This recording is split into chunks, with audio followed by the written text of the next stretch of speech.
There are nights that do not announce themselves. They arrive looking like ordinary evenings, unremarkable in their setup, carrying no signal that what is about to happen will be the kind of thing that people remember and retell across the years that follow.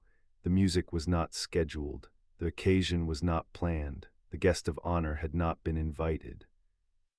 And the six people seated around a table in a quiet restaurant near Vancouver, British Columbia on an evening in 2007, had no reason to expect that their modest, slightly subdued dinner was about to become the most unforgettable night of their lives. They were celebrating a wedding. Or rather, they were marking one. There is a difference, and the difference was visible in the atmosphere at that table, which was warm but carrying something underneath the warmth. A weight that the candlelight and the wine and the best efforts of everyone present had not quite managed to dissolve. The couple at the center, Ryan and Claire Pearce, had been married that afternoon in a civil ceremony at the local registry office. It was not the wedding either of them had imagined. That wedding had been planned and then, gradually and painfully, unplanned, as the financial reality of medical debt and modest incomes had made the gap between what they wanted and what they could afford too wide to bridge. They had done what people do when life requires them to revise expectations without abandoning commitments. They had scaled down, simplified, made the best of what was available. And the gap between the wedding that had been and the wedding that could have been was what the six people at that table were quietly carrying alongside the champagne and the genuine love. Michael Bublé was at a table on the other side of the restaurant.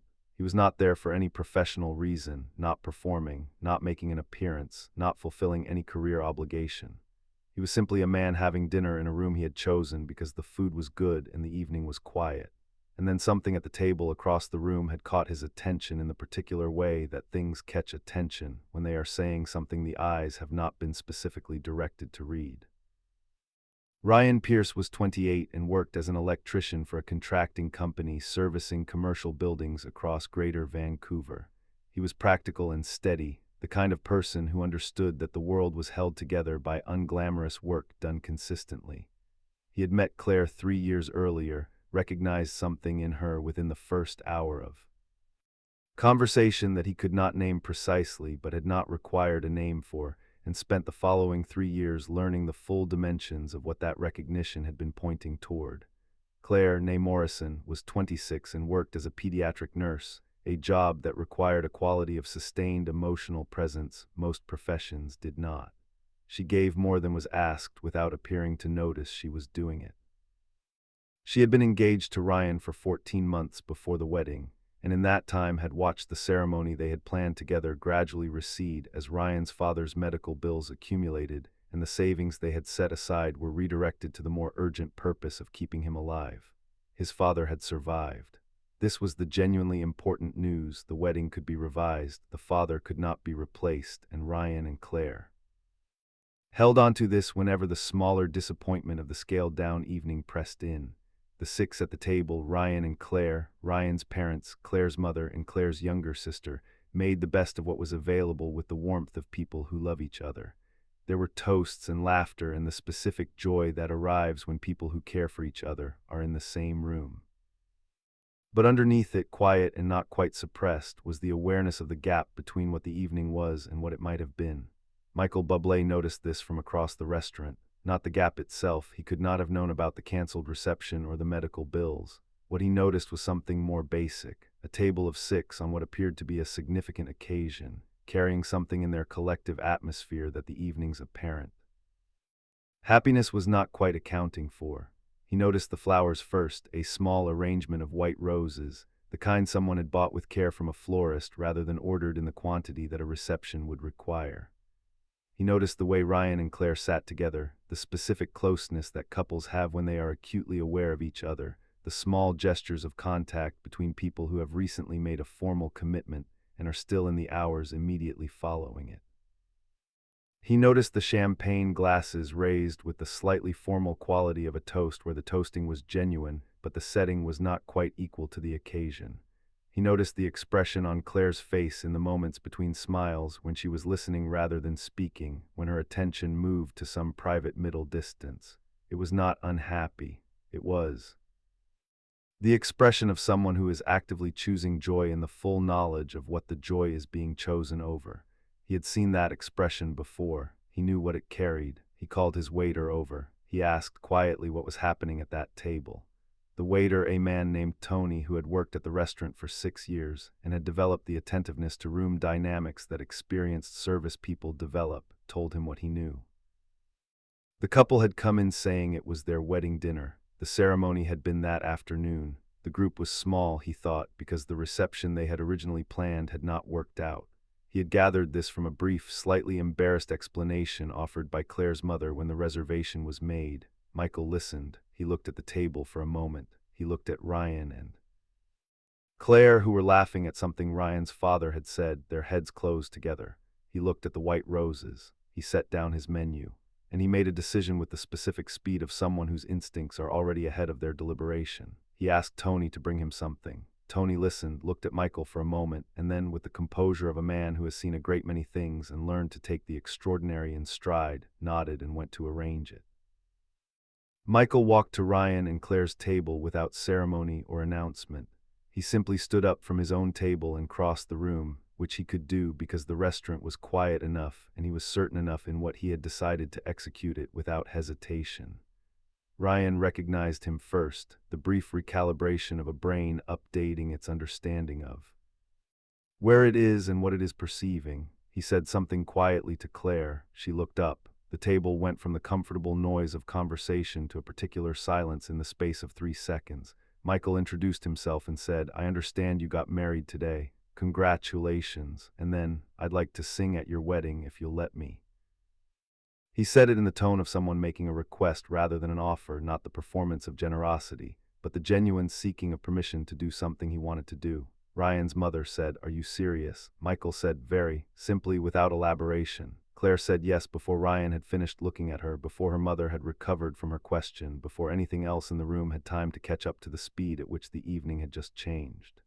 She said yes the way people say yes when they have received something they did not know they were waiting for. Tony had switched off the ambient music. The other tables, perhaps 12, had noticed the change and looked up.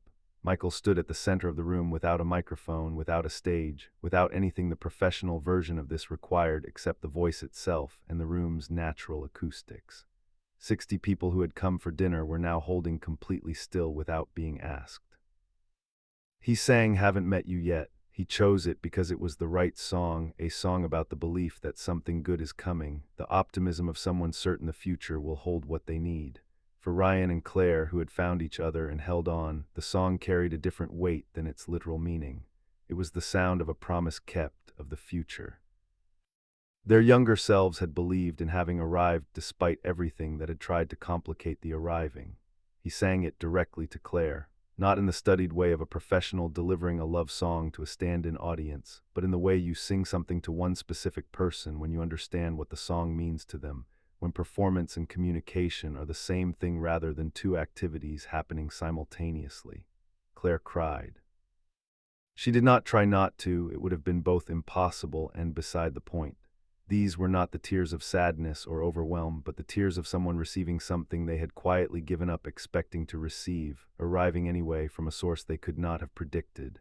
Ryan held her hand. His mother was crying too. Claire's younger sister sat completely still, watching with the expression of someone who understands they are present for something they will spend the rest of their lives knowing they witnessed. The other 12 tables were entirely silent. 60 people who had come for dinner were receiving something that dining rooms are occasionally, without warning, transformed into the setting for, when the right combination of people and circumstance and an impulse toward genuine human contact happened to occupy the same room at the same time. When the song ended, the silence held for perhaps 5 seconds. Then the restaurant erupted, not in the organized applause of a concert audience, but in the spontaneous, slightly disorganized response of 60 people who had just witnessed something they had not come prepared for and were reaching for the only physical language available when emotion exceeds what words can manage in the available time. Michael looked at Ryan and Claire. He said, "That's the wedding you deserved." He said it quietly for them rather than for the room. Ryan stood and shook his hand with the grip of someone who would have embraced him if formality had allowed. Claire said thank you, the only thing available, entirely insufficient, which both of them understood. Michael received it without requiring it to be more than it was. He returned to his table. Tony brought him water. The room gradually resumed its sounds, but with the specific warmth of a space that has recently contained something genuine, an atmosphere that takes time to fully dissipate and that everyone present could feel without being able to locate its source. On his way out, Michael stopped at their table one final time. He said congratulations again, the same word, but with the weight of the evening. Behind it now, he wished them well. He left. Tony, on his own initiative, wrapped the white roses carefully before the Pearces departed. It was a small gesture, one of many small gestures that evening that contained the whole evening's meaning in miniature. Michael Bublé did not publicize what had happened at that restaurant in 2007. He did not mention it in interviews. He did not use it in the calculated way that public figures sometimes deploy private acts of generosity, carefully, in the context of a profile piece where such an anecdote serves a purpose beyond its own telling. He did not hire a photographer or call his publicist from the parking lot. The story reached the public eventually, as these stories do, through the chain of retellings that transforms a private moment into a shared one. When journalists eventually asked him about it, his response was brief. He confirmed it had happened. He said he had done what seemed obvious given the circumstances. He declined to elaborate toward either self-deprecation or self-congratulation. He said they were having their wedding in a restaurant because things hadn't gone the way they'd hoped. It was their wedding night. It seemed like the least I could do was make it feel like one. That phrase, the least I could do, contained the full moral logic of the evening, not the most. Not a grand gesture designed to maximize impact. The least, the minimum adequate response of someone who had been given access, through no particular merit of his own, to something that could transform the evening for the people who needed it transformed, and had used that access accordingly. Ryan and Claire Pearce celebrated their 10th wedding anniversary in 2017. With 2 children and a decade of commitment through the ordinary difficulties that ordinary lives produce, not dramatically, not cinematically, but in the sustained way that requires the thing between 2 people to be real.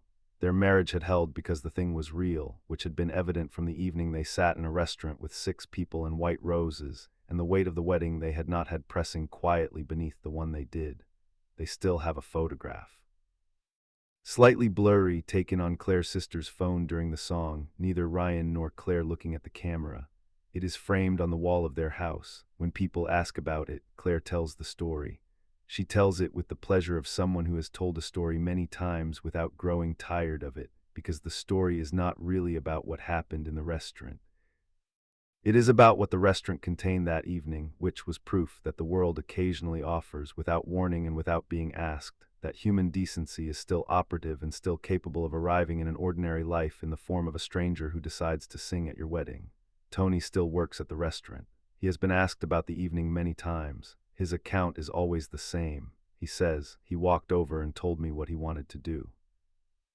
I thought, and here Tony pauses, always, in the way that people pause before saying something they have said many times and still mean. I thought, here is a man with the most extraordinary instrument in the world, and he is going to use it for 6 people in a corner of this restaurant who will never forget it.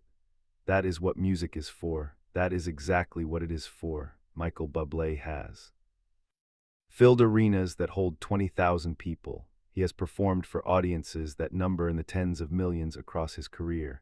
None of these performances was more important than the one he gave in a restaurant near Vancouver in 2007 for an audience of 6. The microphone was absent. The band was absent. The lighting rig and the sound system and the tour infrastructure were all absent. What was present was the voice, unmediated in a room, for the specific people who needed it most that evening. And in the sense that accounts for why music exists, not to fill arenas, but to fill the specific human need that arenas are built to house, that unrehearsed song in a quiet restaurant, given to 2 people who had not come prepared to receive it, was the thing itself. Exactly enough, not 1 note more or less than what the evening required.